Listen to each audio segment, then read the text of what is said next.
તો અમદાવાદમાં ચાંદીપુરા વાયરસના શંકાસ્પદ 2 કેસ સામે આવ્યા છે। અમદાવાદથી આ સમાચાર। અમદાવાદમાં ચાંદીપુરાના 2 શંકાસ્પદ કેસ નોંધાયા છે। તો 6 બાળકો અલગ અલગ જિલ્લાઓમાંથી અમદાવાદ સિવિલમાં લાવવામાં આવ્યા હતા। ત્યારે અમદાવાદ સિવિલ હોસ્પિટલમાં તે બાળકોને સારવાર માટે દાખલ કરવામાં આવ્યા હતા। ચાંદલોડિયાના એક બાળકને પણ સિવિલ હોસ્પિટલમાં દાખલ કરવામાં આવ્યો હતો। તો આ સાથે જ અંબાવાડીના એક બાળકને પણ અમદાવાદની સિવિલ હોસ્પિટલમાં સારવાર માટે દાખલ કરવામાં આવ્યો હતો। તો અમદાવાદમાં 2 બાળકોમાં શંકાસ્પદ ચાંદીપુરા વાયરસના લક્ષણ દેખાયા છે। સુરેન્દ્રનગર પાટડીથી પણ એક કેસ સામે આવ્યો છે। આ સાથે જ દહેગામથી પણ એક કેસ સામે આવ્યો છે। તો અરવલ્લી ધનસુરાથી એક બાળ દર્દીને સારવાર માટે દાખલ કરાયો છે। તો ખેરાલુથી લવાયેલા બાળકનું ચાંદીપુરા વાયરસને કારણે મોત થયું। ચાંદલોડિયાના એક બાળકને પણ સારવાર માટે અમદાવાદની સિવિલ હોસ્પિટલમાં દાખલ કરવામાં આવ્યો છે। તો અમદાવાદમાં ચાંદીપુરાના 2 શંકાસ્પદ કેસ સામે આવ્યા છે। 6 બાળકો અલગ અલગ જિલ્લાઓમાંથી અમદાવાદની સિવિલ હોસ્પિટલ ખાતે સારવાર માટે લાવવામાં આવ્યા હતા। ત્યારે અમદાવાદ સિવિલ હોસ્પિટલમાં તે બાળકોને દાખલ કરવામાં આવ્યા।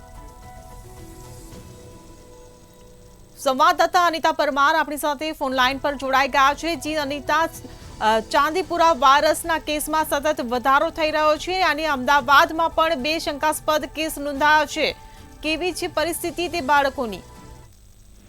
એ ચોક્કસથી આપણે જણાવી દઈએ કે જે પ્રમાણે ચાંદીપુરા વાયરસ જે છે તેણે ફરીથી એકવાર માથું ઉચક્યું છે અને આ વાયરસ જે છે તેની દહેશત જે છે તે લોકોમાં ખાસ જોવા મળી રહી છે। ત્યારે જો વાત કરવામાં આવે તો હમણાં સિવિલ હોસ્પિટલમાં 1 વર્ષના બાળકનું મૃત્યુ જે થયું છે, આ શંકાસ્પદ બાળક હતું। આ જે બાળક છે તેને તાવ અને ખેંચ આવવાનું કારણ તેમને ડૉક્ટરને બતાવ્યું હતું અને આ બાળકને દાખલ કરવામાં આવ્યું હતું। 14 તારીખે આ બાળકને દાખલ કરવામાં આવ્યું હતું અને 16 તારીખે આ બાળકનું જે છે તે મૃત્યુ થયું છે। 2 દિવસની ટૂંકી સારવાર બાદ આ જે બાળક છે તેનું મૃત્યુ થયું છે। આ બાળક જે છે તેને મહેસાણાથી અમદાવાદની સિવિલ હોસ્પિટલમાં લવાયું હતું અને શંકાસ્પદ હતું આ બાળક। અને જો વાત કરવામાં આવે તો 6 બાળકોને અલગ અલગ જિલ્લાઓમાંથી લાવવામાં આવ્યા છે। જો વાત કરવામાં આવે અમદાવાદમાં તો અમદાવાદમાં પણ ચાંદોડિયાનું એક અને અંબાવાડીનું એક બાળક પણ દાખલ અને બાકી જો વાત કરવામાં આવે તો અમદાવાદમાં 2 બાળકો શંકાસ્પદ, જે લોકો શંકાસ્પદ છે તે લોકોના સેમ્પલ જે છે તે પૂના ખાતે મોકલવામાં આવી રહ્યા છે। એટલે જે લોકો શંકાસ્પદ છે એ લોકો માટે એવું ના કહી શકાય કે આને ચાંદીપુરા વાયરસ છે, પરંતુ લક્ષણો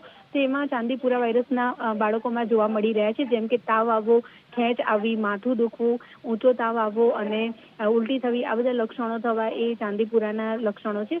એટલા માટે થઈને આ બાળકો જે છે તે શંકાસ્પદ છે। જો વાત કરવામાં આવે તો સુરેન્દ્રનગર અને પાટડીથી પણ એક અને દહેગામથી પણ એક બાળક અને અરવલ્લીના જે ધાનસુરામાં પણ એક બાળક, એમ કરીને આ બધા જે બાળક જે છે તે લોકોના કેસ અત્યારે હાલ સામે આવે છે। ત્યારે જો વાત કરવામાં આવે તો મહેસાણાના ખેરાલુથી એ પણ એક બાળક જે છે તેનું મોત થયાના સમાચાર અત્યારે હાલ સામે આવ્યા છે। જો વાત કરવામાં આવે તો અમદાવાદ સિવિલમાં પણ બાળકોને રિફર કરવામાં આવી રહ્યા છે। અલગ અલગ જગ્યાઓથી આ કેસ જે છે તે સામે આવી રહ્યા છે, જેમાં ખાસ તો આદિવાસી વિસ્તારોમાં સૌથી વધારે આ કેસ અને ગ્રામીણ વિસ્તારોમાંથી સૌથી વધારે આ પ્રકારના કેસ સામે આવી રહ્યા છે। ત્યારે એવું કહી શકાય કે ચાંદીપુરા વાયરસ જે છે તેણે ફરી એકવાર માથું ઉચક્યું છે અને આ વાયરસ એટલો ભયંકર છે, એની દહેશત એવી છે કે તે નાના બાળકોનો જ પોતાનો શિકાર બનાવે છે, જેમાં જે 10 વર્ષથી નીચેના જે બાળકો હોય છે તે લોકો આનો શિકાર થઈ રહ્યા છે। અને હાલ જો વાત કરવામાં આવે તો રાજ્યમાં અત્યાર સુધીમાં 15થી પણ વધારે બાળકો જે છે તે આ જે રોગ જે છે તેની ચપેટમાં આવી ચૂક્યા છે।